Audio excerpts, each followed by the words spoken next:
Hi, this is TJR. Over the weekend, guitarist, singer-songwriter, vocalist Chuck Berry passed away. He was 90 years old. Apparently, he died of natural causes. Um, One of the sins of youth, when you are a young person and you are discovering music for the first time and really getting into it, is you tend to only view the music of your time period as having any real validity. And any music from a past generation, you tend to just kind of push aside and say, oh, that's old, that's passe. I know more than a handful of people who are guilty of this sin, including myself. When I was a teenager discovering rock music, I only viewed the music that I was hearing at that time that was coming out on the radio then as having any real validity, and everything else was just passe. And this included, of course, the music of the 1950s, the rock and roll of the 1950s. This included Elvis, Jerry Lee Lewis, Little Richard, Chuck Berry, Carl Perkins. This included all of that. And I thought back then that music was insipid and childish. Then time moves on and you start to grow up a bit. And it was in the late 90s that I began to become very bored with a lot of the new music that was coming out.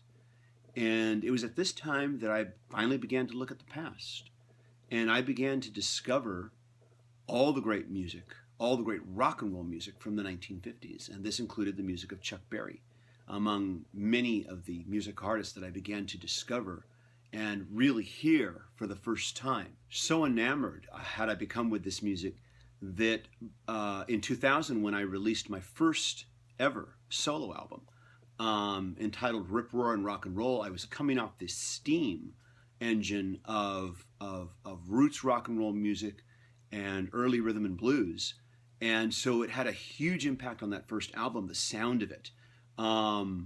Prior to that, I had been into a much heavier rock sound. Most of my guitar playing was heavily influenced by, heavy metal guitarists.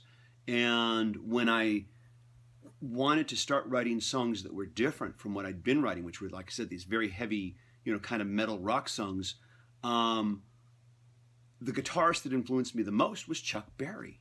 And this was also at a time when I was had stopped playing in bands and was just playing acoustically in coffee houses. And so I needed to develop a guitar style that would fill in more room. And then Chuck Berry's guitar, his style of playing, had a big influence on that. This kind of just very rhythmic, thumping style of playing, and then even combining some percussive to the guitar sound would have a huge impact on how I played. It also had a huge impact on my songwriting because suddenly I'd grown tired of writing these dark, foreboding, heavy metal rock songs. I wanted to write songs that were happy. I wanted to write songs, about cars and girls, and and just songs that felt good. And once again, Chuck Berry was a huge influence on that. It was Bob Dylan who referred to Chuck Berry as the Shakespeare of rock and roll, and the way I interpret that is to mean that he was there first. I've always referred to Chuck Berry as the first rock and roll storyteller. All of his songs told stories. All of his songs had these kind of ironic, humorous endings. The stories had these ironic, humorous endings. Once in a while, there'd be a rare exception, like a song like Havana Moon, which had a very sad, ironic ending, and those songs were the exceptions. But mostly, his songs were upbeat, and they were fun, and they, once again, had these very ironic, humorous endings to them. And of course, when Chuck Berry was writing songs, it was at the beginning of teen culture in America. And his songs celebrated that culture. His songs tapped into that culture and really in a way that few artists, in fact, the way that no artist previously had managed to find a way to tap into. And when I wanted to write songs that also were happy and celebrated the exuberance of youth, Chuck Berry songs taught me how to write in a straight line and to tell a story from beginning, middle to end. And his songs do it in a very simple and easy to understand way. There are a lot of collections available of Chuck Berry's music if you've never really experienced it for yourself. I mean, and when I say experienced, I mean just beyond the hits, beyond just, Johnny Be Good, and the hits that get played over and over and over again on oldies radio or that you've seen, used in motion pictures. But if you want to get beyond that, the first collection that I would recommend you check out is The Great 28. And of course, as the title suggests, it's a collection of 28 songs chronologically throughout his career. And this is the first collection that I purchased, and I still think it's a fantastic collection.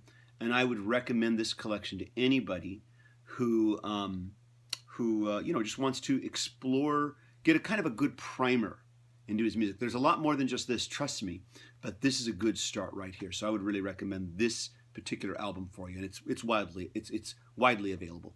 There are, of course, some darker aspects of Chuck Berry's life and career that I could discuss in this video, but I think I'm going to hold off on that for now and just kind of celebrate his legacy for right now. On the other channel that I contribute to, Music Worth Buying, I know that myself and Robert Kinsler will be doing a show where we discuss Chuck Berry, and so I think maybe we'll be bringing up some of that on that particular discussion, but we'll also be talking about his legacy too. And please share me your thoughts on Chuck Berry. And this is TJR.